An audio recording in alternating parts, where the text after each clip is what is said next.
Good morning again. Good morning.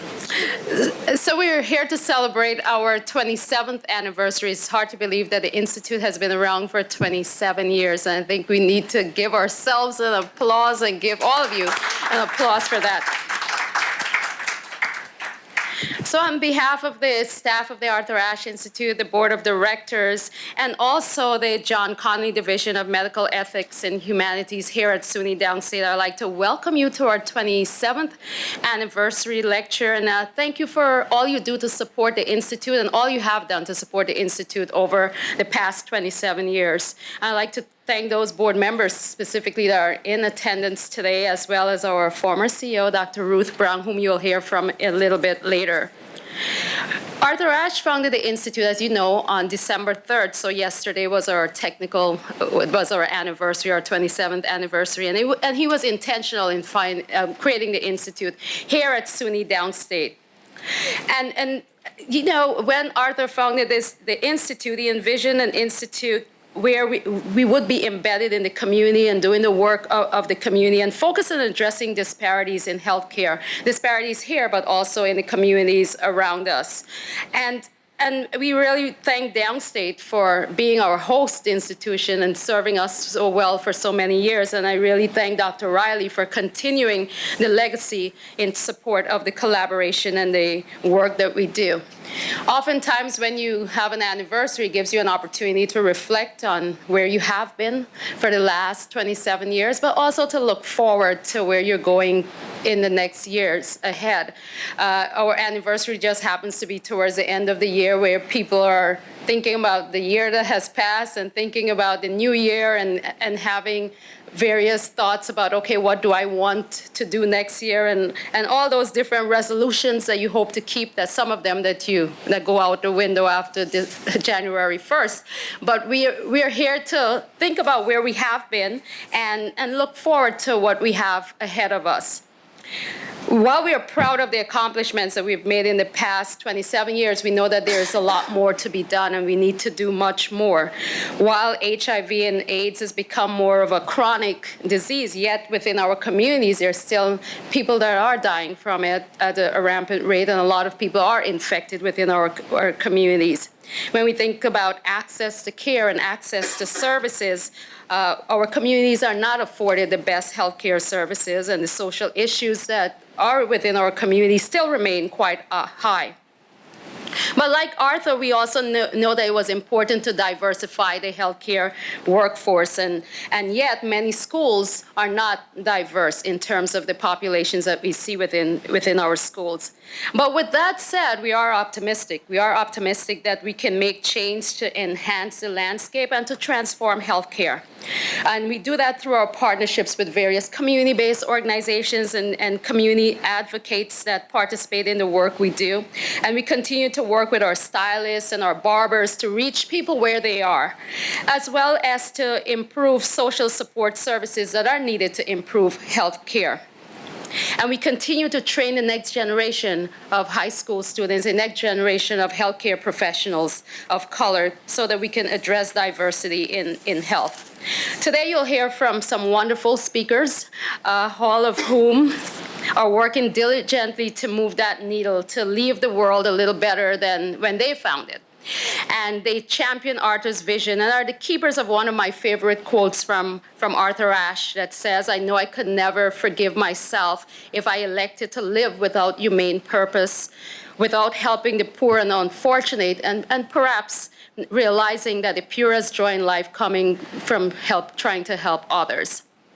So at this time, you'll hear from me throughout this morning, and at this time I'd like to show a brief video, and it's a short film. I was told it was not a video, it was a short film. So I'd like to show this short film on Arthur Ashe, and it's a film that's titled Finding Arthur Ashe, so looking for Arthur Ashe. So I'd like to show that at this time.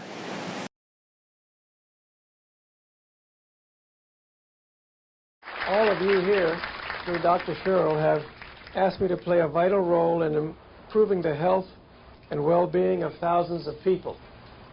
Even though you're situated here in Brooklyn, we know that what comes out of this initiative will help everyone. I toured the Health Science Center, and I was very impressed with the facilities that I saw, the people I met. More importantly, I was very impressed with the dedication of the people involved. You certainly have a well-deserved national reputation for excellence in urban health care.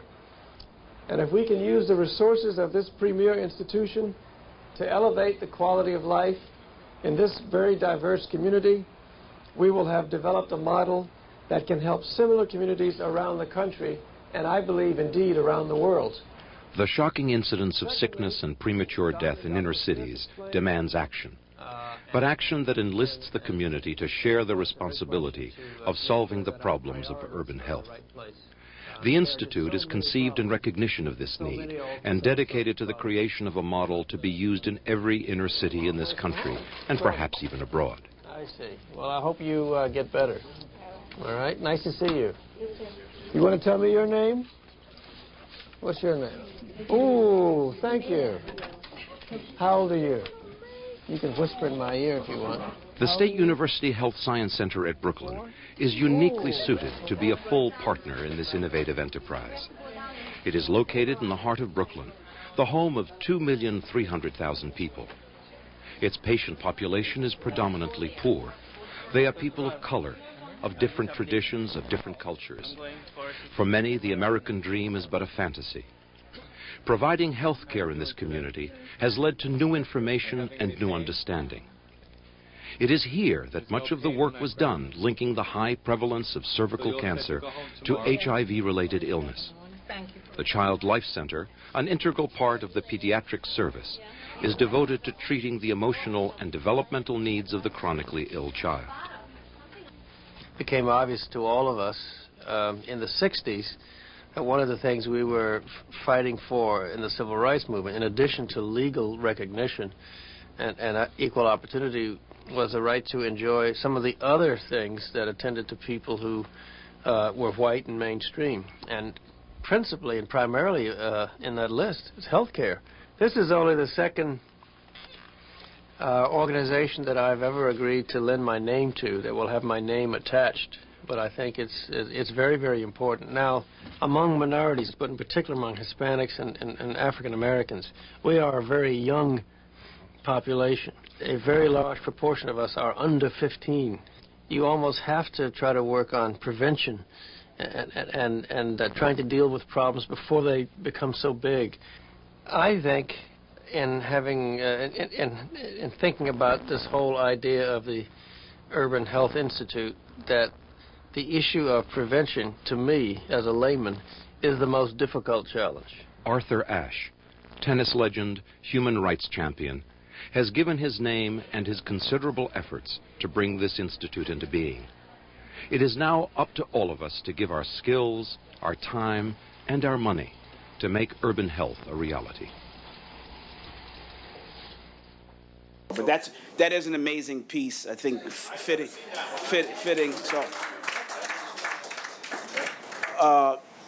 So thank you for watching that. That's actually the first time I saw that entire piece also. But it's just how prolific that Arthur's vision and work was. The date on that, I think, was 92. So we continue to try to push forward with his vision. It takes an army. I want to thank SUNY Downstate, the staff, the board, for the support that they give us to continue the work that we do out in the communities. And I'm going to actually introduce Dr. Riley, who's going to come up and say a few words, and we're going to continue forward. I think what we'll do is I think we have everybody's email. We'll send out a clip of the actual short film that you were supposed to see, and then we'll pick it up from there. And if we have a little time on the end, maybe we can sneak it in afterwards. But Dr. Riley. Great. Thank you, Chairman. Well, good morning. What a great day that we have to recognize the great work of the Arthur Ashe Institute for Urban Health. And we are the proud home here at now Downstate Health Sciences University. As you can see, Arthur was here, a few steps away from here in 1992, to christen, if you will, this wonderful idea to have a vehicle to address the urban health problems of the day, but also, as Arthur said in the film, going forward. He said, as a layman, prevention is one of the biggest problems. And even as someone in healthcare, prevention is still a problem, colleagues. And so again, you can see the sagacity, the intellect, the passion and commitment of this great man, in his own voice. And I had never seen that before.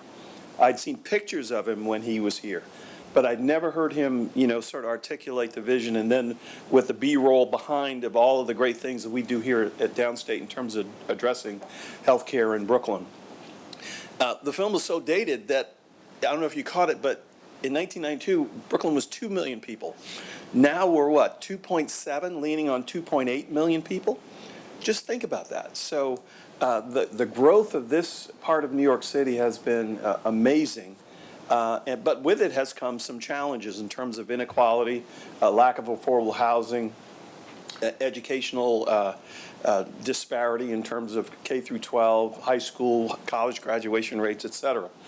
Arthur would be telling us, keep doing everything we're doing, colleagues, to address all of those things, because his life was a life of context and commitment. And that's why we're so proud to host this wonderful institute. I salute the board, the chairperson, Mr. Wright, our past illustrious founding CEO, Dr. Ruth Brown, Marilyn, the staff, the board members, and thank you for being here. This is a great way to remember a great man. Thank you.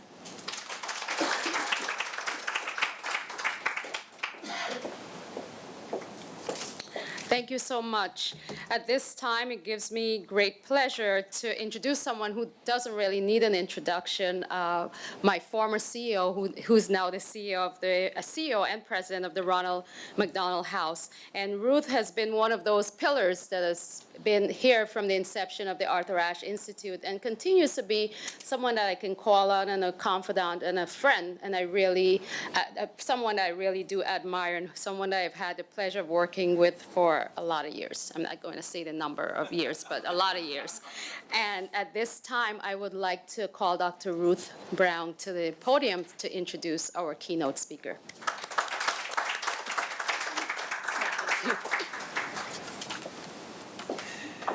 Good morning, everyone. Good morning. Good, I love that. Good morning.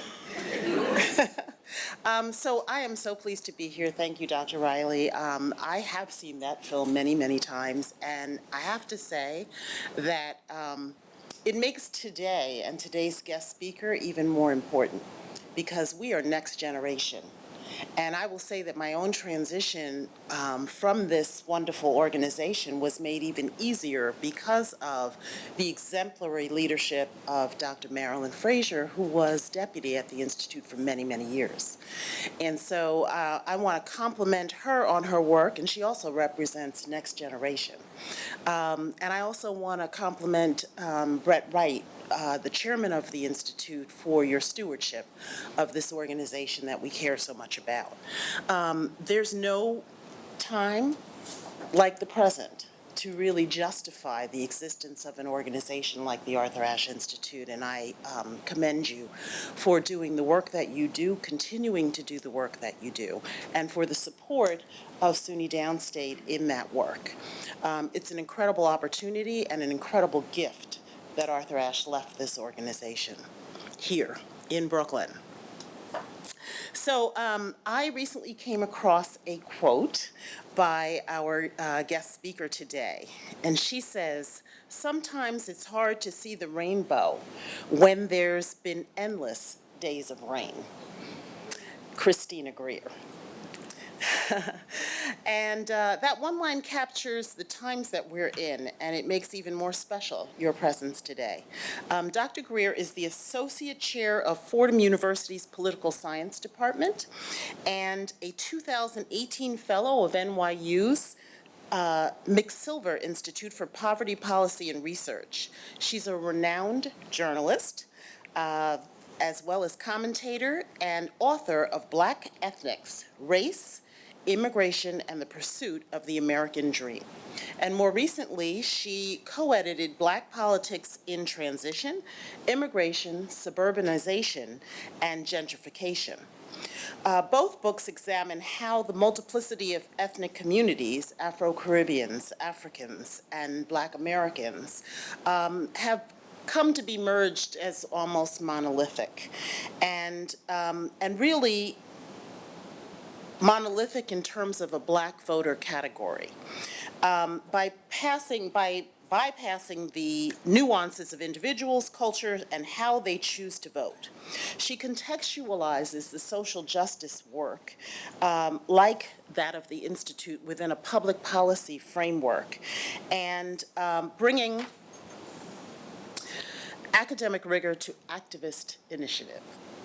Christina and I are relatively new friends, but we've known about each other most of our lives. Her father and my father were best friends. They were frat brothers, and we don't know a lot about that. But we're both daddy's girls, and we're both daddy's girls, and who love, and our dads love just comparing us to each other. So the Brown sisters knew all about the Greer sisters, and vice versa. And when Christina became a journalist, my father would tell me all about her articles and what she was doing, and I'm sure she was sick of hearing about us as well. But I have to tell you, I was inspired by her. And when I talk about next generation, you have no idea the fierceness of this woman. And so we are going to hear today from her. All of us have seen her as an expert commentator on MSNBC and New York One, and she pulls no punches. And she rescues the mic on issues of gender and race. Thank you for doing that. In many of her interviews. Affectionately, I call her Chrissy, but she is known as Christina Greer, and we are honored to have the brilliant, young, hip, and fierce Christina Greer here today to carry on Arthur's legacy and the message into the next generation. And thank you for being a new friend of the Arthur Ashe Institute. Welcome, please, the fierceness of Christina Greer. Good morning. Morning. How's everyone? I just want to say thank you so much for having me. One of my fondest memories as a young child was I went to tennis camp, and one day Arthur Ashe was at the camp, and each of us got to lob one ball with Arthur Ashe, and that is truly one of my greatest childhood memories. And so I'm so honored because the legacy of Arthur Ashe, I've done a little bit of research on him, and also Althea Gibson, sort of just thinking about their pioneering spirit, not just in their craft, but also as humanitarians and activists. I'm also a big fan of former Mayor David Dinkins, and he was obviously a good friend and champion of Arthur Ashe and Althea Gibson. So today I'm going to try and blend the legacy of Arthur Ashe and political activism and talk about some of the challenges we face, but also some action steps, and then hopefully we can have a robust conversation. But I'm a professor, so if at any point in the presentation you have a question, raise your hand, and I'm used to these things. So I entitled my talk, let me just check my time, 10:42, The Legacy of Arthur Ashe in the 21st Century. And so I came across this quote, "From what we get, we can make a living. What we give, however, makes a life." And I thought that really did personify this institute, the work that so many of you are doing, and then some of the challenges we face as well. And so here's some of the problems, and Dr. Riley alluded to quite a few. We know, you all know better than most, the inequities in health that we consistently face as Black Americans in this nation, and especially Caribbean and African populations as well, documented and undocumented. We know that obviously, as Dr. Riley alluded to, the housing challenges, all these things should be taken as a collective, right? And so, as my dad used to always joke, the first bill you should always pay is your house, right? He's like, you can sit in a dark apartment, but you always need a roof over your heads. But we know that, especially in New York City, the challenges of affordable housing have consistently increased over time for many families, and we know that the number of children who do not have homes consistently increases each year. We know that the inequities in education, starting with kindergarten, but also now we see the inequities in pre-K and 3K, still sort of setting a pace where we have essentially a separate but equal society, sometimes even in the same building of New York City public schools and some New York City private schools as well. We know that there's some challenges with social services as we have to rely on the federal government less and less each year, and also our state government, and then the environment, which you all, I'm sure, could speak ad infinitum about sort of not just climate change affecting communities of color and marginalized communities, but obviously our rates of asthma and sort of health-related challenges continue to increase. And so many professions have a pipeline, but it seems to be a leaky pipeline, especially for marginalized communities and for women, because of either a lack of mentorship, a lack of leadership, or some assumptions that are being made about the excellence that many people possess. And then lastly, and this is where I'm going to try and blend these three together, we do have some political challenges. Just a few. I don't know if you all have been paying attention since 2016, but we do know that, with, and I'll talk a little bit about this in a moment, but with the gutting of the Voting Rights Act of 1965, we've seen challenges, especially in communities of color, where people are not able to actually fulfill their full rights of citizenship and participation, and activism gets more and more challenging, especially when we think about some of the financial concerns as well. So, I have quite a few areas of concern. One being the gutting of the Voting Rights Act of 1965. And so 2016 was the first national election where we went to the polls without the full protection of the Voting Rights Act. Ruth Bader Ginsburg said something to the effect of, essentially, because it's not raining now, you've decided to take away my umbrella, assuming that it will never rain again, right? But I also see the Voting Rights Act as a triumvirate of acts. Right? So we have the Civil Rights Act of 1964, the Voting Rights Act of 1965, and the Immigration Act of 1965, all sort of ushered through by my favorite president, LBJ. We talk about that during Q&A. That usually gets a lot of people confused. But he was my favorite. Because those three acts are consistently being eroded today, but pushing those through together, we need one to sort of help offset the others. And so 2016 was the first time marginalized communities ever went to the polls without that full protection. And we saw many of them sort of either turned away or sort of gross inequities occurred across the United States. Now, many people like to sort of constantly talk about the South as some unequal place, right? And all of a sudden the North is this bastion of equality, which we know is not the case. And I always kindly remind people, the great Malcolm X decided to let us know that anything south of the Canadian border is the U.S. South. And so we should assume that the disparities that exist in Jackson, Mississippi also exist in Crown Heights as well. They may look a little bit differently, but we see the challenges in education, in health, in water, in political activism. All these challenges still actually exist throughout all 50 states in the United States. And so Mark Twain, my favorite author, has helped me remember that this is a larger process that the entire country participates in. Even when you have democratic leadership, we still see these inequities persist, right? We have a Democratic governor, yet and still nothing has been perfected. And so just remembering the work of Kristen Clark from the Lawyers Committee and Ari Berman, who does a lot with voting inequity, if you're interested in sort of following up on what happened in 2016 and how it is that we can go to the polls without a full protection as citizens. I'm working on a book right now really thinking about, can Black people in this nation ever fully be citizens? And it's a larger philosophical question, but thinking about all of the persistent inequities and the direction we're going in, I'm curious as to whether or not that's actually ever going to be a reality. We know that voter disenfranchisement is rampant, especially for people who are possibly many of your patients or people who come to this facility. And this is the population that Arthur Ashe mentioned in the previous film. We know that elected officials look at all of their voting numbers the day after they get elected. And the communities that over-participate are usually the communities that receive goods and services. And so unfortunately for so many populations, it's a self-fulfilling prophecy. They don't think that elected officials do anything to change their circumstances in education, health, jobs, and housing. Therefore, they don't participate. But elected officials then look at who participates and says, well, they're not interested, and they're not going to make or break my career either, so we can actually leave them to the side. And so unfortunately, it's a vicious cycle that continues to perpetuate itself. We know that there's a digital divide with technology and how some of these communities can even access information about what they know And what they don't know, right? And that's part of the problem with many of these communities who want to think about prevention, but where does one even start?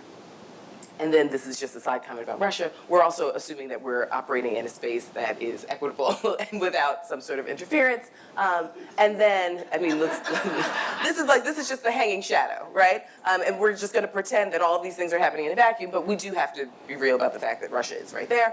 And then sort of registration deadlines and sort of some of the confusion that happens in a lot of these communities, and I've seen it happen in Brooklyn myself, with misinformation about how one can participate. And so we know that in New York State, we're the 38th state as far as voting equity. We make it very difficult for voters to participate, in the sense that we ask voters to participate consistently. So last year, if you were participatory, you would have voted at least 4 times in 2018. How many of you voted 4 times? Right? Thank you.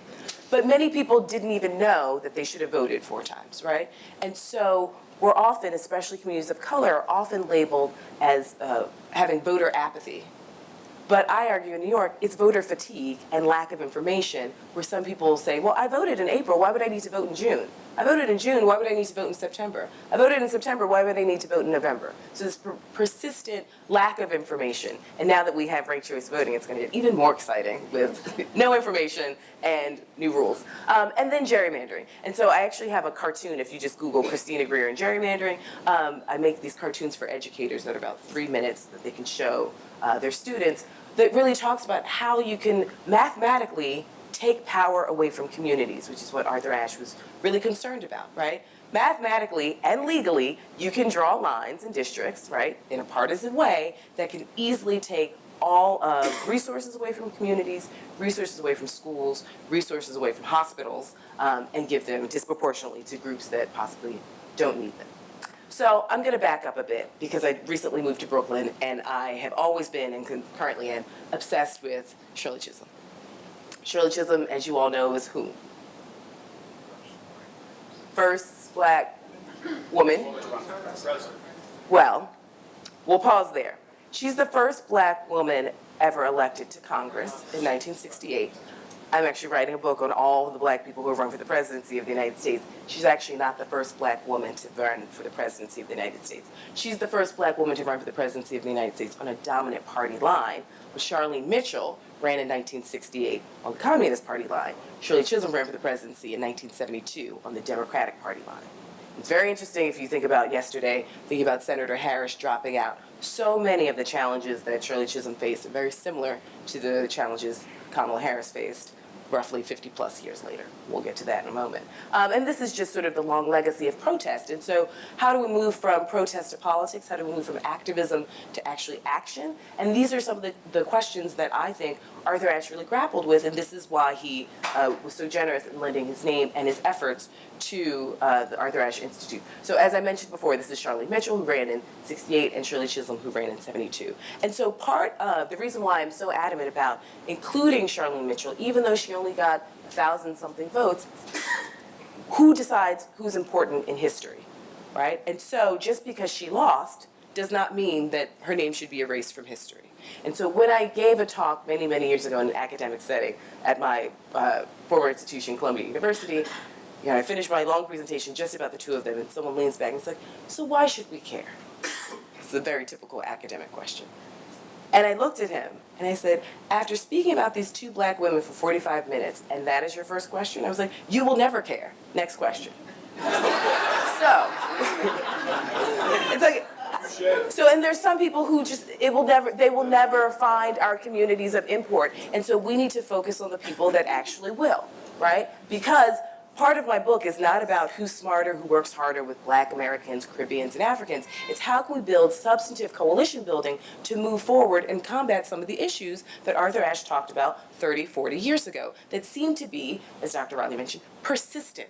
Right? Some of the conversations, if you talk to your parents or your grandparents, the same conversations keep replicating themselves even for the younger generations. So why are we still talking about housing and healthcare and the environment and education where that was something my parents talked about, even though it was in a segregated space, but it's something my grandparents talked about, right? Not having voting equity. So we're in, if you all ever saw the Bill Murray movie Groundhog's Day, right? It seems like we're constantly having the same conversation, and this was something that Arthur Ashe was really concerned about. Why are we still seeing rates of childhood trauma? Why are we still trying to talk about prevention and figure out why we can stop some of these persistent inequalities from happening? So, I'd like to talk about these two campaigns because they sort of lay a foundation for the political moment we're in. So this is, we're constantly talking about intersectionality in academia, right? We have to understand race and gender together. I would also argue we also need to include class, right? Race, gender, and class, and how we approach problems, recognizing that it's not a one-size-fits-all. We know that the 15th and 19th Amendments and the 1965 ERA for black women, so this is giving black women the right to vote and giving women the right to vote. We know that the 19th Amendment largely did not include black women, right? That was a concession that white suffragists made in order to get the 19th Amendment passed. We know that if we think about the FDR's New Deal, where he's trying to put together northern and southern coalitions, it's like, well, we can't afford Social Security for everyone. He's like, okay, so here's a concession. This is the beauty and the curse of American democracy. Everything's based on compromise. So he says, how about we take out domestics? That'll take some money off the books, right? And in the 1930s, if we exclude domestics from Social Security benefits, who are we explicitly excluding? Black women, right? So this is where we get inequities in generational wealth because those black women weren't able to collect Social Security benefits in the 1930s. So fast forward roughly 90 years, this is how we see, as Dr. Riley mentioned, the persistent inequalities, not just in healthcare, but we know that money doesn't solve all problems, but it does sort of mute them at times, right? And without generational wealth, and I'm sure you all know the stats about sort of the wealth that is circulated within black families is incredibly disproportionate to our size and the fact that most black Americans have been in this country for 400 plus years, right? So we also know that we have party politics and this capture of blacks and, to a certain extent, Latinx communities in this dominant party, right? And so we're in this two-party system, the two-party system that George Washington warned us about in his 1796 farewell address. Parties are never mentioned in the Constitution, but he did worry. He worried about two things: foreign intervention with an executive power, check, and the rise of two parties where you have sort of the A team versus the B team, and we don't really have space and room for alternative parties. We've seen that many black politicians have tried to run on alternative parties, but what ends up happening in many of these spaces is if you have Party A and Party B, and Party C actually has some issues and ideas to possibly combat inequality, as they try and rise up, usually what happens to Party C is that they get subsumed by one of the parties, right? Or the second scenario that we've seen over time is that if you have Party A and Party B, and a third party tries to rise up, then they will subsume one of the parties. So somehow, somewhere in this country, we tend to go back to just a two-party system. But for black voters, because you know that roughly 90% of African Americans identify as Democrats in the party, it's a little problem that Charles Hamilton identified in 1973. Charles Hamilton and Arthur Ashe were actually good friends. He identified in 1973 where many people from marginalized communities stay in parties because of the protectionist phase and not necessarily the advancement phase. So if you all think about reading the news, sort of candidates that people are choosing, it's like, well, they'll do no harm, so let's just go with that, right? Because, especially black voters, they know all of the inequities that persist, and sometimes it's just a little too much to take a chance with an unknown entity, right? Because you know that you need assistance with education and healthcare and climate change and jobs and housing. So let's not be radical and go with someone we don't know. Let's just go with this incremental change that is sometimes staggering. And so, timing. And this is where we've seen lots of conversations about allies, right? And this is kind of this persistent conversation. But going back to the 1970s, where all the women are white and all the men are black, right? Or all the blacks are men. And so where do black women, who are oftentimes the keepers of family information, they're oftentimes the matriarchs that make sure they fight persistent inequality, where do they fit in the sphere when we talk about elections? And it's like, well, women believe. And it's like, which women, right? Because when we disaggregate the data, we know that not all women behave the same ways, which I'll talk about. So I argue that black women are keepers of democracy and also the Democratic Party. But right now, black women are essentially, we were the canaries in the mine to say, these are the problems that exist, These are the solutions that we need, but very often Black women are not at the table to sort of articulate the problem and then also be asked to create some of the solutions. So we need a better nuanced understanding of descriptive versus substantive politics, I argue. And so descriptive politics is what? The great thing about poli-sci is everything is what it says it is. So what's descriptive politics? So if I have a politician in a descriptive politics, they look like me, right? So I'm a Black woman, I'm going to vote for a Black woman. This is where it gets a little tricky. You also want someone who has substantive politics, which means here are my internal beliefs, and I want to vote for someone with my internal beliefs. Oftentimes, white men get to have descriptive and substantive representation because most of their electeds look like them. Oftentimes, communities of color have to choose one or the other, right? Sometimes there's a struggle getting a politician that has both. So how do we then move forward in a space where oftentimes many of the people, let's just say in the Brooklyn community, are essentially captured in just one party, right? So are you getting descriptive? Possibly, especially it's Brooklyn, but are you getting substantive as well? And so in doing so, and in that quest, we have to think about turnout of Black women and the overperformance of Black women and ask ourselves, for what and for whom? Right? So oftentimes people are overperforming for possibly candidates where you've done the mathematical calculus where they're not ideal, but they will do no harm, right? Because you know all the challenges that you and your community face. And then this is where we'll get to in a second, white women hiding in plain sight during presidential years. So in political science, for many, many years, we talked about a gender gap. The gender gap was women voted democratically, big D democratically, men voted for the Republican Party.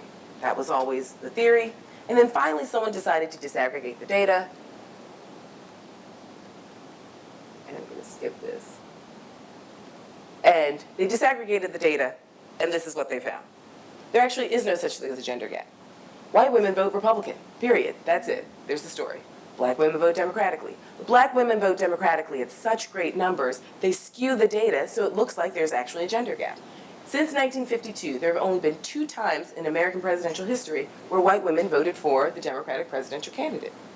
1964, LBJ, or excuse me, yeah, 1964, LBJ, obviously post-Kennedy's assassination, and 1996, peak Bill Clinton, pre-impeachment, right? So had we looked at the data, we would know sort of what was coming down the pipe, right? We would have known in 2016, white women are guaranteed to vote for Hillary Clinton. We would know that Black women who serve as the canaries in the mine that said, listen, we have some serious inequities that continue to persist. Maybe we should sort of think about a different type of strategy. So this is one of my favorite photos just because it's from the Women's March right after Donald Trump's inauguration. And this is part of the tension too. Because part of my research is always about how do we build coalitions, right? Sometimes we have, as LBJ would say, uneasy bedfellows, right? We don't all have to be best friends, right? But how do we work towards a common goal? I watch a lot of America's Next Top Model while I'm grading because it's a nice thing to have in the background, right? And everyone says every episode, I'm not here to make friends. And it's like, well, listen, I'm not here to make friends either. But how do we work together in this space? Because we do have some shared goals, right? And so if we know how people participate, then how do we then sort of say, okay, I know how you behave in a presidential year, so how do we work together in these other off years, right, to sort of get some sort of substantive policy that can actually move all of us together? Because, hey, guess what, ladies? You're consistently voting against your own interests. So what do we do about that?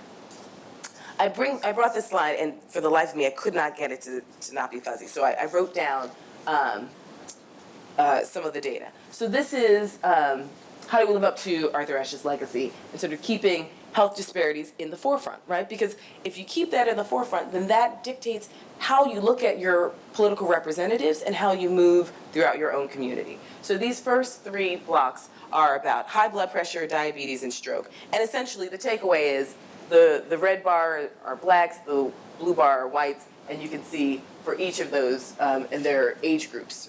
18 to 24, 36 to 49, 50 to 64. Oh wait, there we go, yes. So 18, 36, and 50 to 64, right? So we see the red bar is black, blue bar is white. The takeaway for all of these slides is this: the high blood pressure, diabetes, and stroke, for each of these measures, blacks have a greater percentage, right? When the Representative Elijah Cummings passed away at the age of 68, right? And so many people are just like, wow, he's so young. And it's like, he's a black man in Congress. Like, I mean, he's 68 years old, but sadly, that is, you know, that's our life expectancy in one of the richest democracies in the nation, right? And so I even think about my profession in academia, you know, medical doctors. And this is a pretty good life. It's a little sedentary at times, but it's a pretty good life. And we don't last long in this profession. So we have to think about all the other, not just traumas, but sort of the internal physical issues that so many people in professional settings are going through. So class won't protect us in many ways, right? And this is what Michael Dawson, who's a great political scientist, talks about linked fate. And so why he couldn't understand why it was that, unlike any other group, wealthy blacks completely identified with quote unquote poor blacks. It's like, well, because we know so many of our life circumstances are inextricably linked. Most of us are mixed class families, and a lot of the health disparities affect the CEO as well as the janitor in equal rates. And so we're trying to figure out, why is that in this wealthy nation? And so down here is just, again, talking about why African Americans are more likely to die at early ages and from all causes, right? So across the board, we are just dying at these incredible rates, whether it's cancer, whether it's high blood pressure, whether it's heart disease, whether it's diabetes, right? We obviously know about black women and fibroids and maternal health, and it's not fault of doctors per se, right? We know that there's so many talented doctors out there, but we do know that these implicit biases do affect our medical profession. My sister's an OBGYN, which is fantastic. But so many people are so thankful. She's all right. But so many people are so thankful to have a black doctor who can actually ask them questions that many doctors don't think to ask. Either whether it's about your family's history or whether it's about some of the stressors that happen in your life that can affect your overall medical health. And so this was another slide that I came across. What is the health disparity? Disproportionate number of health conditions and deaths compared to the general population, right? African Americans make up 13% of the US population, but represent almost half of all new HIV cases, right? And again, this is going across gender, age, and class in a lot of ways. So, I'm constantly thinking about, how do we get representatives who get it, right? I mean, we have a new young crop of elected officials who seem to understand, but we do know that power corrupts, and some actually come into the system and then replicate the system, right? And so sometimes they forget about why we sent them there, right? We have electoral processes that should serve as checks and balances, but we know that once you get into office, it's kind of easy to stay in office for a lot of elected officials. So we see some people just, you know, perpetual candidates and collecting checks, and they've been in there for 25 years. We just assume that that's the way things should be, right? But then again, the challenge of moving outside of the protectionist phase into an advancement phase for someone who's actually going to work towards your issues. So here's some of my areas of optimism. I always try and sort of like end on optimism. Grassroots organizing. We're seeing that more and more communities, either affiliated with larger institutions like SUNY Downstate, or people who are in community-based organizations, making sure that they're the ones who articulate the problems in their community and then move forward to helping the community come up with their own solutions, right? Usually the people who are closest to the problem are the ones who are closest to the solution, yet and still, oftentimes, they're the ones who are not at the table. I was just at a race and census and technology conference at Harvard last month. And it's a robust conversation. Of course, I'm always the one who throws the stink bomb in the middle of the room. But I was like, I'm kind of over having these conversations about what the poor people need when no poor people are here. Why? And so, like, why are we having this conversation? It's this navel-gazing, sort of, you know, ego-stroking series of conversations where we all get to say we're at Harvard having this conversation about race, technology, and the census, but all the people we're talking about are not at this table. What is the point of this? I don't know, right? So we can talk about Flint in theory. I haven't been to Flint, haven't talked to anybody explicitly from Flint, and we say that they need more bottled water. Maybe someone from Flint will say, actually, that's not what we need. How would we know? We haven't asked them, right? And so really thinking about keeping this legacy, if we're going to be humanitarians, right? I consider myself a philanthropist, not on the Oprah level, but I do believe in, and I'll talk about political tithing in a minute, but I do believe in paying into the institutions that I want to see thrive, even if it is $5, right? And part of that investment in sort of moving the democracy in the way I want to see it is actually taking the time to learn about organizations that are doing this type of work and sort of putting away America's Next Top Model for 5 minutes and doing 5 minutes of research about who represents my community and what's going on, right? I tell my students, stop watching The Real Housewives of Nowheresville, right? And actually educate yourself on how civic policy works.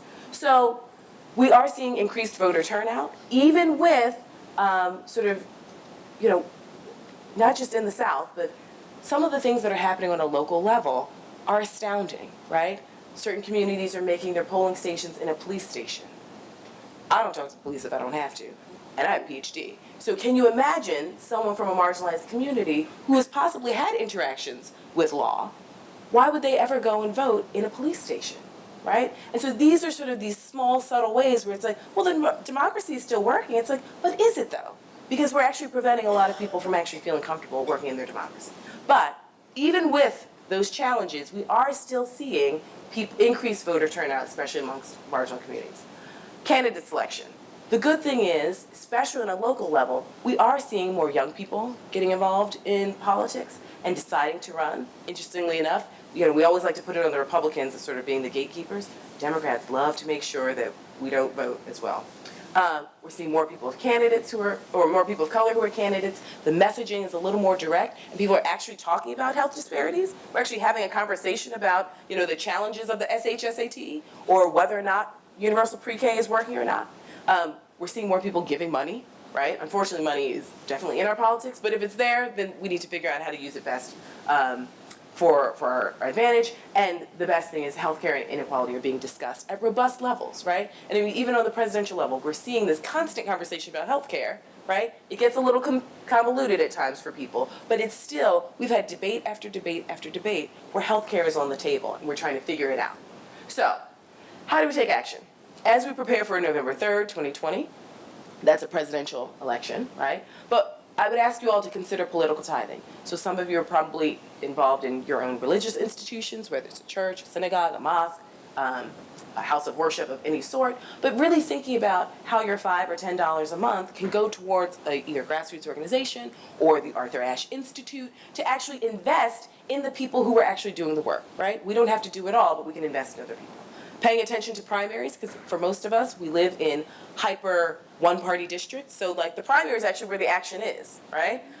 It's not in November, it's before November. And if you don't pay attention in your primary, you're sometimes not satisfied with who's on the ballot. It's like, well, you missed the opportunity to choose who's going to be on the ballot, right? I'm very much into state house politics, right? We know that in Albany, I used to call it a cesspool of degenerates. Not everyone, but we do know that in the past 10 years, we've had 35 elected officials go to prison for either sexual or financial misconduct. We need to pay attention to who we're sending to Albany.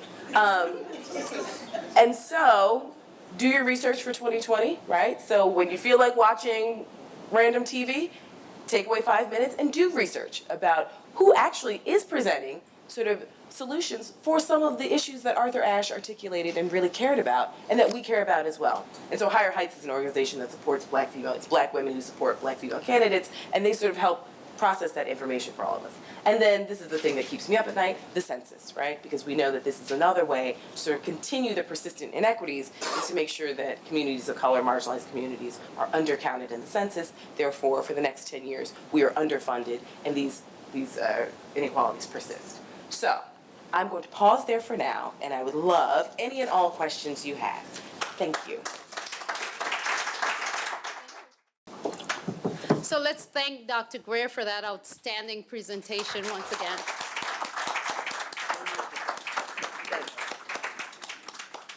So for our question and answer session, I'd like to introduce Dr. Grin, who is the Senior Vice President and Chief of Staff in the Office of the President here at SUNY Downstate Health Sciences University. So let's welcome him as he comes. And at this time, we'll start the discussion, after which I know Dr. Grin is probably going to open it up to the forum for other questions that you may have. Well, good morning, and thank you. That was phenomenal. I mean, phenomenal. I learned a lot literally in the last 25, 30 minutes, so we appreciate it. I know I'm speaking for everybody in the room.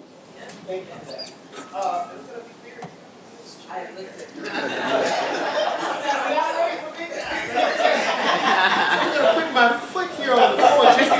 don't see what it is. But no, I mean, just listening to the introduction, understanding you are a journalist. This is not what I do. And I'm not really a journalist. I'm an academic. I write for the Amsterdam News, which is one of the oldest black newspapers in the country. But I hang out with journalists and I write a lot of op-ed.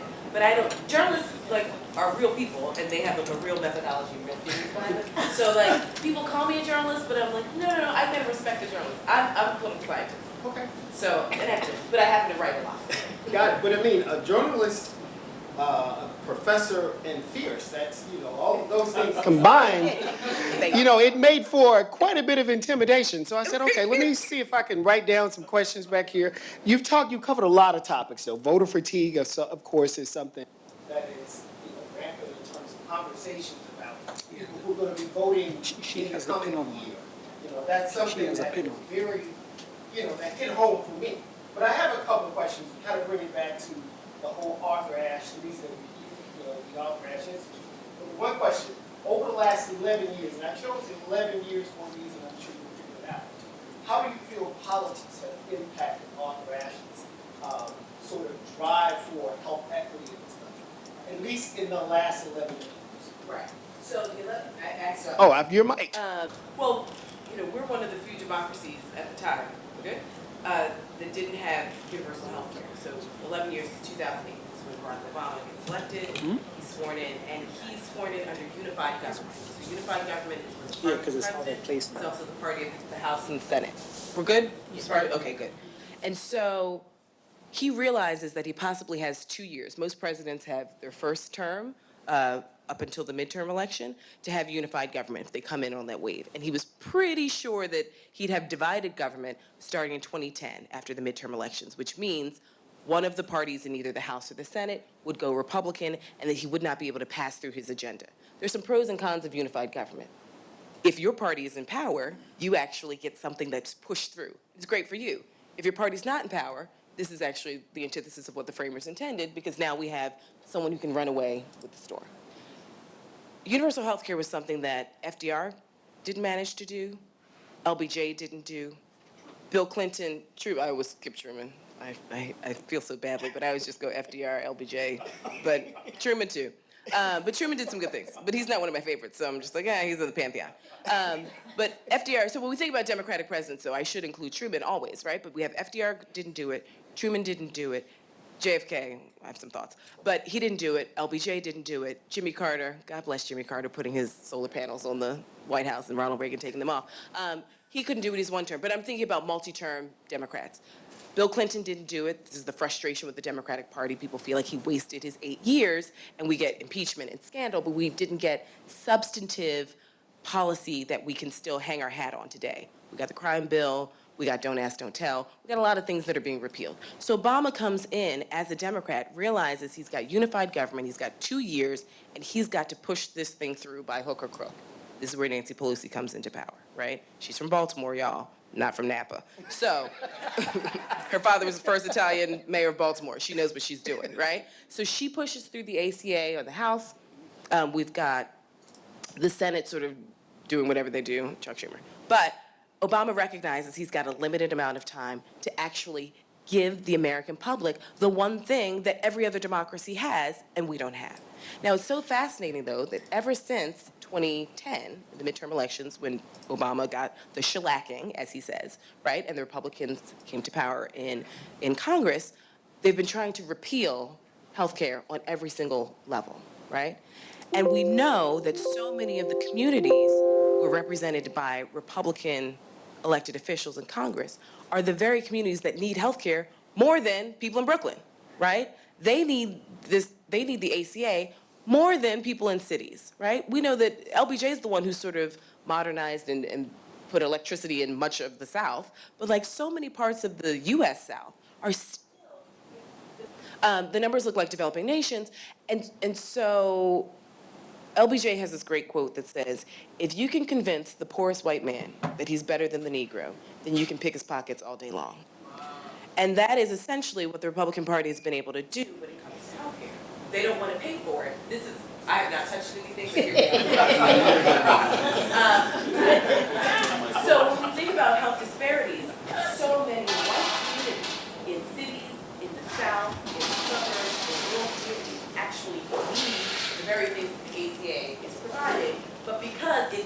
from a particular descriptive representative, and it has been marketed by the people in their party that says it's going to just give things for free to all the blacks, all the Latinos, all the Asians, all the immigrants. But there are a lot of people who don't want to actually think through some of these really complicated issues, even though it would help them probably more than it would help. I don't have a follow-up question. I don't have a follow-up question. Well, Professor, thank you. Terrific discussion. And you said something that I fully agree with. The President of the United States that is underappreciated of all things Arthur Ashe cared about was Lyndon Baines Johnson. If you think about what President Johnson was able to get through in the wake of the Kennedy assassination, and the Kennedy administration was very nostalgic, but Kennedy could not get anything through the Congress.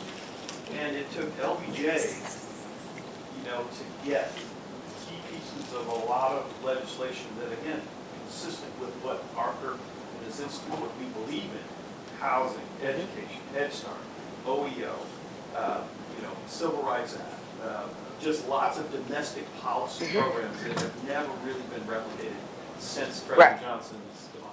When we think about, we've got FDR and the New Deal, and we've got LBJ and the Great Society. And so when we think about Clinton, what was the big thing? There is no big thing. And then with Obama, we have Obamacare, right? And so when you think about sort of Democrats, it's like you had 8 years of a Clintonian presidency, but what was the big social service, robust set of policies that we can still use today? We don't have those from the Clinton administration. And so the beauty of LBJ for me is that, everyone's like, well, wasn't he a Southern racist? I was like, listen, maybe behind closed doors, I listen to the presidential tapes all the time. He's very loosey-goosey with the N-word, right? But, he's a Southerner from the South, and he grew up in a racist, rural town. I don't care what he said in his private days. When it came time to sign in that legislation, he had MLK, he had Stokely Carmichael, he had everyone he needed to have in the room. And because he was from the South, right, he was also the mentor to Barbara Jordan, who's the second black woman ever elected to Congress, but the first black woman from the South. But he was able to understand how Congress worked. And so, I always tell this famous story because he was a bit of a bully, and no one's perfect. I have to be careful when I say how much I love LBJ, because if I talk to men of a certain age who were in Vietnam, they look at me like I have 12 heads, right? Because not every president is perfect. Everyone's supposed to have, I tell all my students, you have to have your favorite president. You have to have a favorite president. But recognizing that this is going to be a man that is completely flawed, right? But LBJ would take sort of some of the Southern senators and say, meet me at the gym. And they were like, oh, Lord, here we go. And he would take them to the Senate pool, and he understood that he was in the Senate for 20-some-odd years, right? So he understood obscure laws, obscure bills, right? And he would say, the one who knows the rules, rules. So people would say, well, I can't do it. He's like, oh, yeah, you can. It's rule number 72 in the second paragraph. You can do that. Like, you can sign it. And they're like, oh, right, So they couldn't escape it. But he would take you to the Senate pool, and he was much taller than most people, and he would walk you to the deep end and then turn you around and sit there and let you tread water while he asked you, it's like, so can I get your vote on this?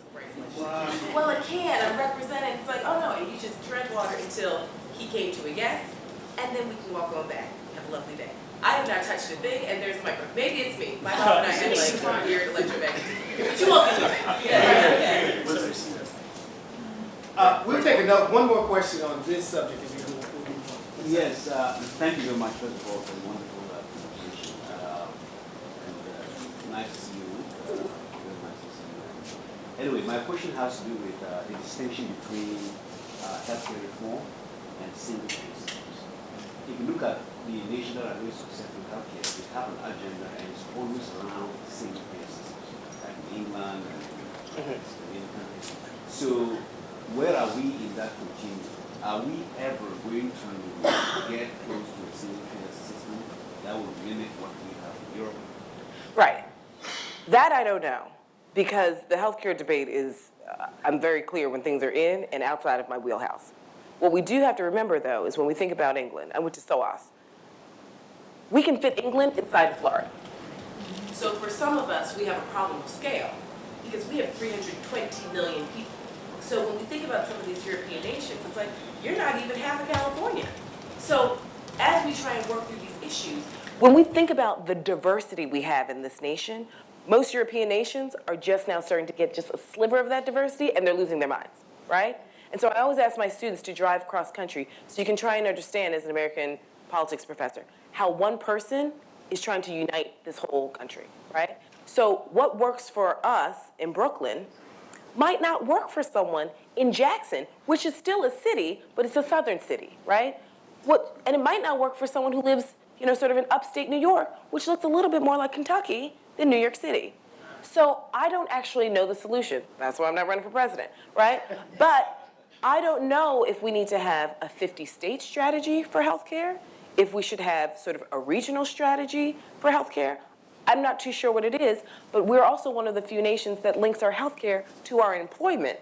And so that means if you lose your job, then you lose your ability to be protected, right? Other countries have figured it out. And as my grandmother would say, when people are like, it's too complicated, she's like, we put a man on the moon, we can figure this out, right? Like, that was her response to everything. It's like, oh, I can't cut this fruit for the fruitcake. She's like, whatever, we put a man on the moon, you can cut this fruitcake, right? And so I think how we approach challenges, it seems like whenever it comes to marginalized communities, poor people or people of color, it's like, oh, we can't seem to figure it out. It's like, yeah, we can. We totally can. It's just who's at the table to actually tell people what would best work, right? I don't know what's best for someone who makes $30,000 a year, who does not have a salaried job, and has someone with a child with like a terminal illness. Maybe they would be the best ones to tell us what kind of healthcare system would work best for them. But again, going back to my point, oftentimes when we have these conversations, the people that actually are directly affected are not at the table explaining to us. It's like, this is actually what a hospital healthcare system would work, would look like it could work for me and my family and my community if it was, say, either more community-based, or if we just, had one doctor come see all of us or just articulate what prevention looks like. I don't know what these solutions look like because we oftentimes don't have the people in the room. See, there's something about her that I knew that I liked. That's her second reference to Jackson. Apparently, she knows that I have not original, but I went to school at Jackson State. Oh, listen, the Hilton in downtown Jackson, the best oak. And I wouldn't know that. I was like, the best fried okra you will ever have. So you talked about descriptive and substantive politics. So the interesting question to me is, how do you believe, and I'm trying to keep this nonpartisan, how do you believe President Trump has impacted descriptive and substantive politics? No, it's a serious question because it's a different kind of, how do you believe, I'll leave it at that. How do you believe the president has impacted descriptive and substantive politics? Okay, so I've been accused of being left of Fidel Castro in my politics. Pretty left. Right. So, well, this president, and I always joke with my white male friends who are in politics. I was like, aren't you embarrassed? Because, like sort of with black people, it's like if one person does something, it's like it represents the whole community, right? So like if you see something on the news, you're like, oh, no, not us, right? But it's like, I was like, if I were a white man, I should be like devastated right now. Descriptive. Like, he's shown that the emperor has no clue. Right? It's like you don't read, I don't know if you can read, you're not interested in history, you're not interested in anything but watching TV. Like, so, I say all that to say, descriptively, he's excavated, he's not created, he's excavated a very real direction that this country was founded on. So we have to remember, this country was founded on four things, right? White supremacy, anti-black racism, which is different from white supremacy, patriarchy, and capitalism. And he is the perfect vessel to show that all four of those things are not only our foundation, but he's like, but that's the direction I want to keep going in. And you all kept electing all these other people, local, state, national levels, that were moving us away from that direction, right? We're trying to get women in the workplace, and we're trying to sort of, Obama, the issue people have with Obama wasn't just Obama, it's that he pulled back the curtain. It's like, look at all these super smart Black, Latinx, Asian, and women. Like, look at all of them. All these people that you consistently ignored, it's like, we've been here, right? And so it's like, oh my gosh, what is happening? So this is sort of like taking back the country, making it great again. Like, making it great for whom, right? When was it great? When was it great for whom? And so I think descriptively, he represents a type of leadership that a lot of people, over 60 million people in the country, have been yearning for. is saying, who they're yearning for, right? If you think about it, most black people, or most people in this nation have not had a boss of color. They haven't had a female boss. Definitely haven't had a female boss of color. And so these are struggles that a lot of people are going through right now, where it's like, I gotta wake up every morning and go, report to a woman who looks like this. Like, who wants to do that? And the president said, yeah, you shouldn't have to do that. This is your country, right? Yeah. I might argue that as like a 15th generation American, it's my country too. And so this is this idea of citizenship that I'm constantly grappling with, because the greatest trick on black Americans is to sort of make them believe that this isn't their country, right? Even though we're the most participatory. We're the ones invested in this country. We're the ones that keep ringing the alarm about inequities. We're the ones who are like, listen, look at France. If you take everything away from the poor, if rich people keep doing that, the only thing the poor people have to eat are the rich. We know this. So it's like, you can't keep doing this. Like, we understand history. We understand struggle. So we're constantly saying, like, how do we build these coalitions to sort of make sure this democracy doesn't die? We're the most patriotic of any of the people in the nation, yet and still consistently excluded. So when it comes to this president, he is embodying the foundational principles, the negative foundational principles. The ones that are on paper are beautiful, but the ones that were in action, patriarchy, capitalism, anti-black racism, white supremacy, he is the beacon of that right now. And we're at a precipice. That's why 2020 is so important, right? But we're at a precipice, which means, are we going to calcify those four legs of the table yet again, or are we going to say we reject it as a nation? And we know, white women hiding in plain sight, we know that far too many people sort of say, this isn't the way we should go. It's like, but are you going to vote again? It's like, well, the economy's good. It's like, right, good for whom? Right? Good question, and that sort of takes me to another element of equity. Women, where do women stand in terms of, politics? Where do women stand in terms of, health equity? Where do women stand in this country? I mean, we've seen, the Me Too movement. We've seen women sort of take over politics, for lack of a better phrase. Where do women stand in terms of going for 2020 equity itself? Right, well, I think this is where descriptive and substantive representation comes in, because we've seen female candidates behave worse than male candidates, right? When it comes to the governor of, Alabama, she's the one who signed into law sort of taking away reproductive rights for women, right? Susan Collins and Murkowski, they can't decide what they want to do when it comes to female equity, and so usually they are on the side of their male colleagues, right? And so we see sometimes you get people in office who behave, to sort of be in the club. We've seen it. You know those people, right? To prove that you are worthy of being in the club, you not only go along and get along, you become the champion of the cause of the people who work against the people who are in your group, right? To prove that you're one of them. And so, unfortunately, with far too many female electeds, we're seeing them gut early childhood education. We're seeing female electeds take away, money that could go, to environmental causes, or to really thinking through some of these challenges. We can't keep assuming that, women care about women's issues. All issues are women's issues, right? I would argue that reproductive health is a male and female issue. I would argue that education is a male and female issue. They get labeled as these female issues. But we've seen, unfortunately, in recent political history, a lot of females get into power and do not uphold these values that we assume they will. Interesting. Take a question from the audience. Sorry. Hi. Fantastic presentation. Thank you. You talked a lot about people starting to run for office. I'm really interested in intergenerational leadership, and particularly in the Democratic Party. You have gatekeepers who are often keeping young people back from running for office. That would just make some sense. Yeah. So we have these gatekeepers, right? I talked about young people running for office. You see that across both parties, you have the gatekeepers that sort of prevent young people from becoming participatory. The issue is 93% of districts in this country are single-party districts. So that means they're either heavy Republican or heavily Democrat. So that means the primary is important. And if you're an elected official, if you're an incumbent, that means you've been elected and reelected. You know who your base is. You cater to that base. They're the grannies that turn out in June, right, when everyone else is finishing school. And it's like, and they consistently vote for you for Congress. And you just focus on them, because don't worry about anybody else. when these young whippersnappers want to run for office, it's like, well, that means they'll be bringing in new voters. Even though they're, let's just say, Democratic, right? They're bringing in all new Democratic voters.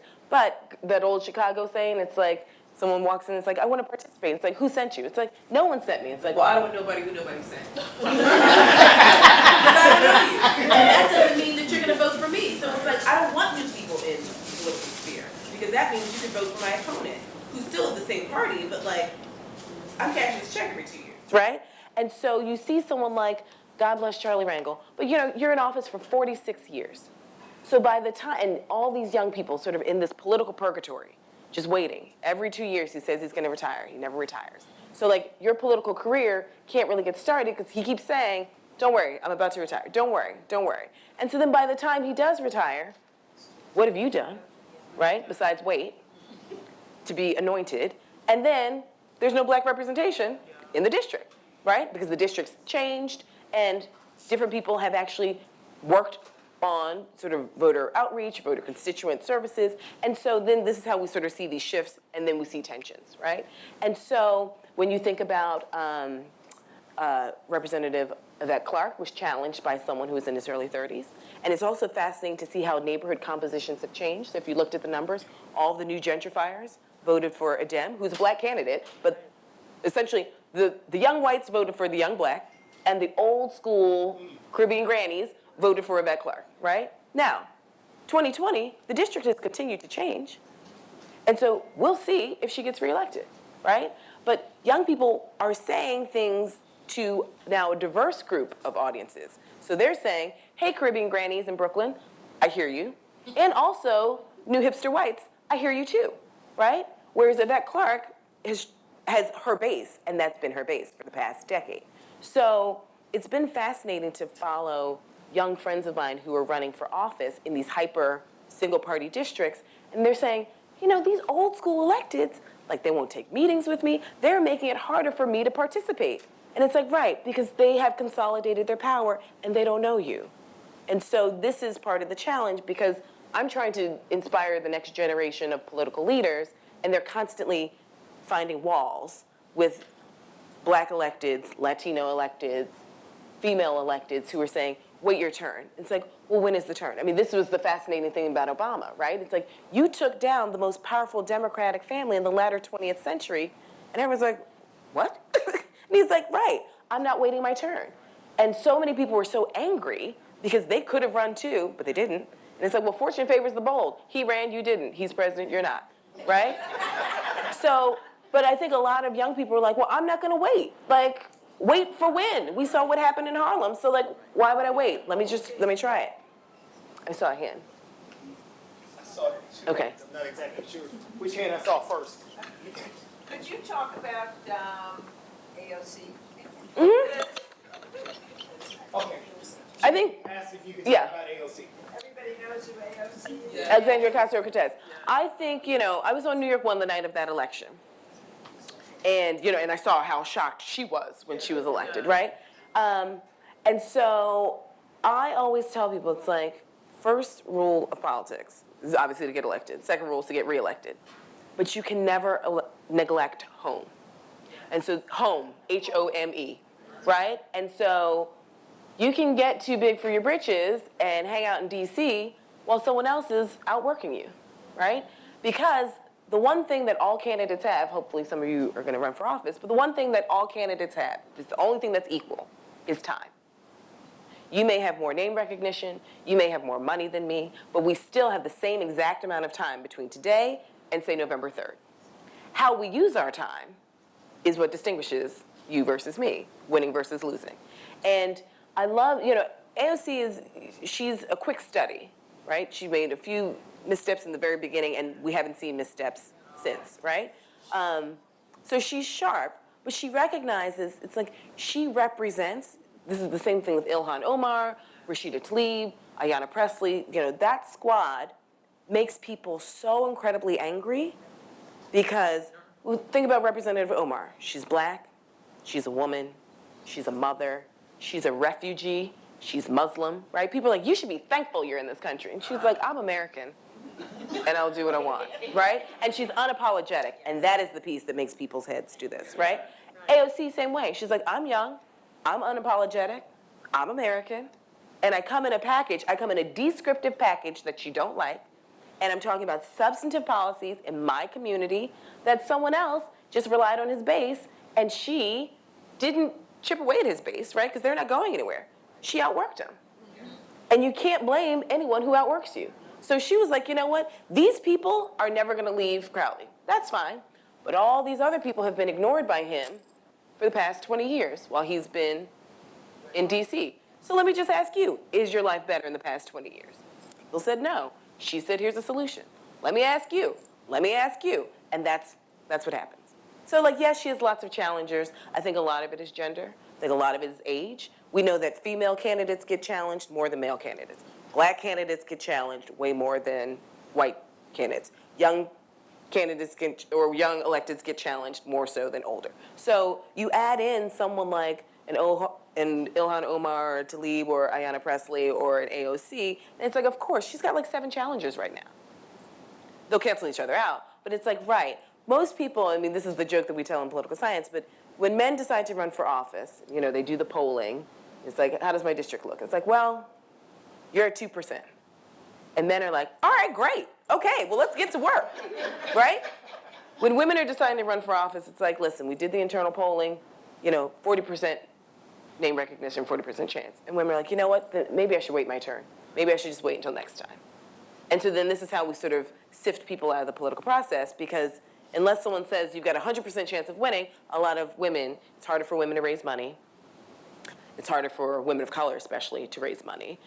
It's harder for us to get positive attention in the news, right? Our gaffes are highlighted. Our hair and weight and makeup and dress are highlighted in ways that just aren't for men. So when you think about, say, Kamala Harris and the New York Times piece that came out, right? Can you imagine, like, we haven't even talked about Bernie's heart attack.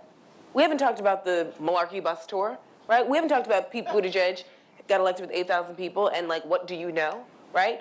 Most people, they just had a poll. Most people think that Pete Buttigieg is the most intelligent candidate running. It's like Cory Booker has a graduate degree, Senator Harris has a graduate degree, Julian Castro has a graduate degree, Andrew Yang has a graduate degree. Like, those 4 people, there's a pattern there, right? So why is it that, you know, sort of whiteness is an assumption of excellence? And that's actually just not true. All right, one last question, and then we're Okay. over time. Right. Just a quick two-parter. I don't know. Okay. He needs it. In response, oh, sorry. I should know this, sorry. In response to the Kamala Harris thing, of course, she's gone. There are no candidates of color who are going to be on the debate stage in the next debate. Thus far. Thus far. Unless we give Julian Castro some money. Unless that happens, right? That's number one. And number two, going back to what you talked about with Buttigieg and Cory Booker, there's 2 votes scholars. We hear about Yeah. that. That story where it's like Buttigieg 572 times. Mm-hmm. Forget that Cory Booker is a Rhodes Scholar as Yeah. well. Can you address some of that? I mean, you know what this is, right? I mean, the story that came out where it's, you know, Pete Buttigieg was referenced as a Rhodes Scholar 568 times. Cory Booker was referenced as a Rhodes Scholar like 72 times or something like that, right? Cory Booker was the mayor of Newark, which is much larger than South Bend, and is now a senator of New Jersey, right? So the coverage of how we choose what is our shiny, dangly object, right, is very fascinating. But also, again, it's a self-fulfilling prophecy, right? We keep saying that someone's a front runner, they become front runners, right? But we also know that black voters, especially, are strategic voters. We've always been strategic voters. And so there's so many people who are like, Kamala, right? She did not have great black support for a host of reasons, past and present. I also think that I have a theory of Kamala really struggled because there's this idea of Stacey Abrams. Yeah. And I think, had we never met Stacey Abrams before, I think Kamala was a lot more attractive to a lot of black voters. But a lot of black voters saw, it's like, okay, they both went to HBCUs, they both went to Ivy Plus legal institutions, and one became a prosecutor, as a DA of San Francisco, and then a big prosecutor of the largest state of California, Kamala did. And then Stacey Abrams, it's like, I'm gonna go back to the South in the thankless state house and work on healthcare policy and social inequity and environmental causes and help rural whites and urban blacks and I'm just going to do this thankless, nameless work and just put my head down and try and help people amass wealth and take care of my own families and really talk about substance addiction with her brother and the criminal justice system, and then I'll run for office, right, in the Deep South. And like, no, I'm not a size 6. No, I don't have straight hair. I mean, like all these real conversations that we know, right? And so I do think that a lot of black women saw Stacey and struggled with Kamala. But we also know that the media was never going to be fair to Kamala from day one. And they weren't, right? I mean, the same way that Elizabeth Warren is like seen as like erratic. And I'm like, she's an economist from Harvard. She ain't radical. Like, the same way I would always tell people, I'm like, the only thing radical about Barack Obama is his skin tone. That's it. Other than that, he's a centrist, Clinton Eastern. Like, that's it. So, I mean, he did some good things, but it's like, I mean, it's latter 20th or early 21st century. Like, yeah, a Democrat was going to do those things for the most part. So how we sort of put our own projections on candidates, Buttigieg is a moderate. You know, he goes back to these old-timey values where, you know, the fundamental difference in the party right now in the faction is one part of the party is like, we need to blow up the ship, rebuild it, and set it a sail. Others are saying, no, the ship has just been like a little bummer for the past 3 years, and we want to go back to having brunch and good Thanksgiving and not have to talk about politics. And he's just like, so let's go back to these old-timey values, right? Where it's like, we were all in Mayberry. And I was like, well, when your grandparents were in Mayberry, mine were getting beaten on the street because they couldn't be in the coffee shop in Mayberry, right? And so, like, his vision of America is this very, like, Dan Rather, greatest generation nonsense. Whereas, like, that greatest generation was a bunch of racists. So, is that what you want to go back to? And, like, yeah, a lot of people do. It was easier then. Easier for me. Guys, let's please come together and thank Dr. Greer for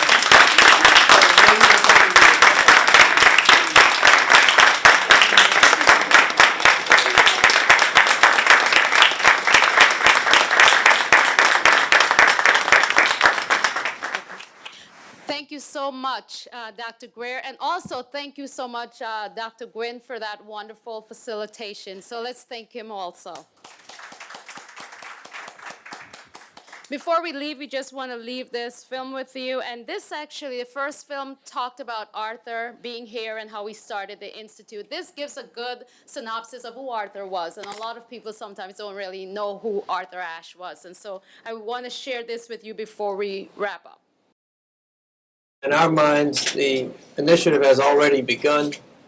And we will, as I mentioned in my prepared remarks, be looking at key staffing and establishment of priorities after consulting with those involved.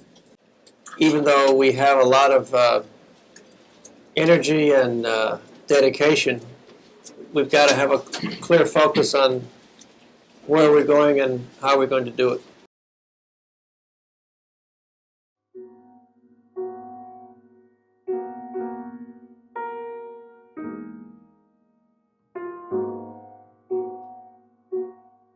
I grew up in a household where my father was very strict, and self-discipline and self-sufficiency were highly ordered.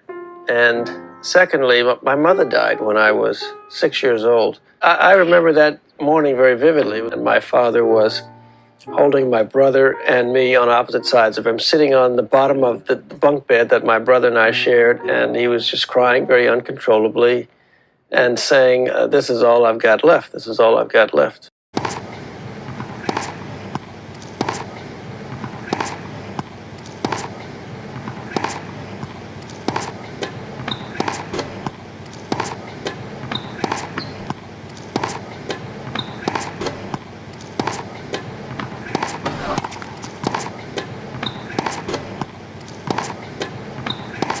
If you grow up black in the South, you first, because of the racial laws, have to play among other blacks. And if you are the best among the blacks, that's the first level. Then you have to go prove if you're the best among anybody who happens to challenge. And I was the best little black 12-year-old in the country when I was 12.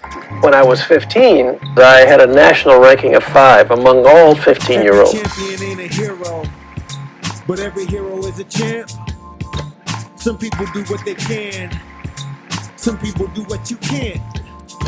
The odds are stacked up against brothers who break the mold. They want to punish the brothers that try to take control. Back in the day, in Richmond, VA, it was only a couple of type of games we play. Everybody dunking and running to get the touchdown. Watch them start a racket with a racket in his clutch now.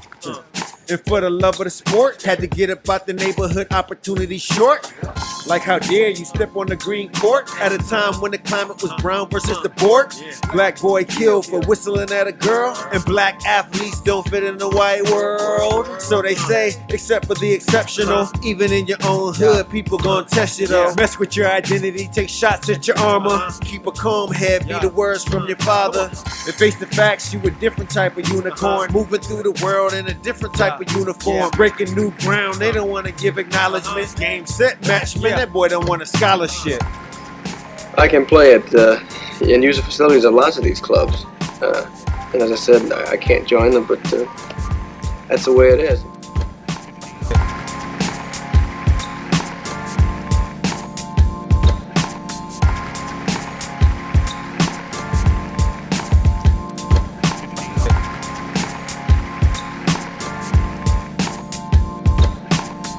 Then, black kid in particular, we all wanted to be Jackie Robinson. Yeah. We wanted to wear 42, play second base, and play for the Brooklyn Dodgers. So I was always pretty good. I was quick and fast, but I wasn't very big. But tennis happened to suit me mentally as well, because it's an individual sport.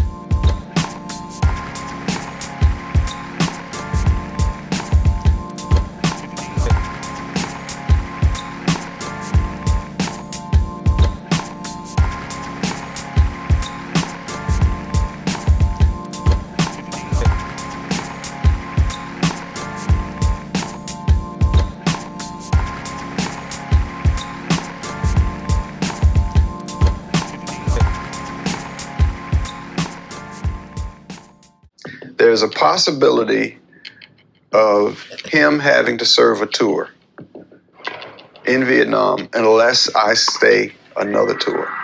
I was born in 1968, so I grew up knowing that Arthur Ashe was an incredible tennis player. It wasn't until later in life that I realized how important he was as a social justice missionary. 68 was just an incredible year, and I would not want to go through a year like that again, even with the pluses.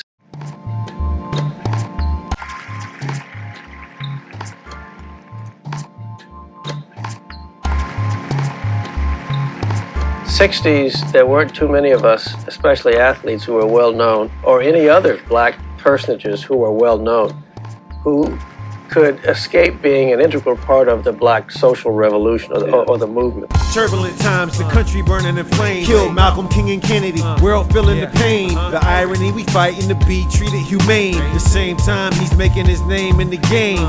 When you first, you always get it the worst. The likability, Jackie Robinson type of curse. They want you to yell, want you to rebel, but who'll be there to catch you in a moment if you fell? Every black man knows something about a backhand. Can't even grandstand when you win the Grand Slam. Always gotta smile, be polite and be cool. Knowing deep inside that he wanna act a fool, but you can't please conservatives, can't please radicals. He ain't wanna speak, he said his racket do the talking though. And the Afro, taking over Wimbledon. 8 straight losses, today is feeling different.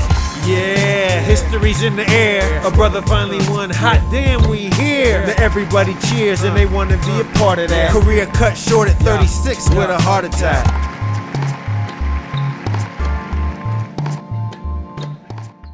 I think Arthur always had the mission of using tennis as a platform to be able to talk about the inequities in life. I was honored to be here when they opened the institute. So we do a lot of work with the community to make the community agents of change, leaving a legacy where it means something from the people you come from.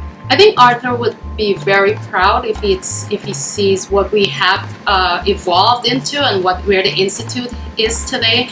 We've trained barbers and stylists to be the messengers for their clients to talk about health topics, and so they have woven health and wellness within their places of business. And we think about immigration and what's happening now within our country, and making sure that there is healthcare for all, and healthcare is a right. Well, the Ashe Institute is very important, bringing awareness to the community, which is not being showed all over the world. And, you know, it's a real issue in public health that everybody wants to study the vulnerable community and the health disparities. They want to study them as subjects rather than working with them to improve their health. And I think that's really what Arthur wanted. And I think he'd be very proud. I think he'd be particularly pleased if he saw these kids. I heard the name Arthur Ashe when I was around 14, when I was learning about tennis and Serena and Venus. And he set up this organization to bring awareness to health disparities and to also get people of color to work within the medical field. And we say Ashe, it's the legacy of Ashe. Some would let it be they last and have a tendency to crash. But even on the sideline, he still get in the game. More than an analyst, a catalyst for change. Had to smile when he was struggling, keep the pain contained. What a price to pay for a stadium in your name. The game changer, the quintessential activist. Same time as Ali, before there was a Kaepernick. Standing on the shoulders of those who are living it. The businesses bringing tennis to the underprivileged. Life get rough and it's a ball of confusion. Ashe got AIDS from a blood transfusion. He grinded, he worked till his very last breath. Inspired Venus and Serena and whoever coming next. Forever and a day, infinity to the past. 43 to 93, still looking for Arthur Ashe. Have you finished your doll yet? You almost finished? Is she going to school at all, any place? Yeah. What school do you attend? PS? I see. You have brothers and sisters? And mommy's around? Good. Well, I hope you get better. Okay?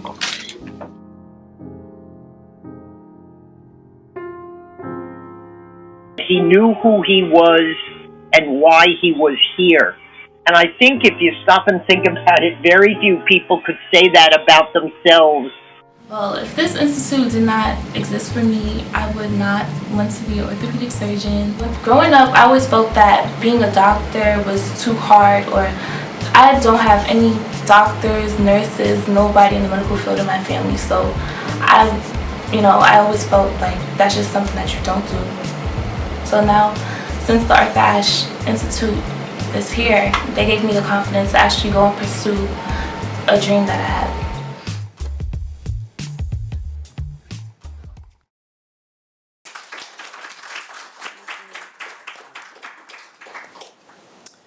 Thank you, and that film just resonates with why we are here and the work that we need to continue to do in Arthur's memory and in keeping it in his legacy as well.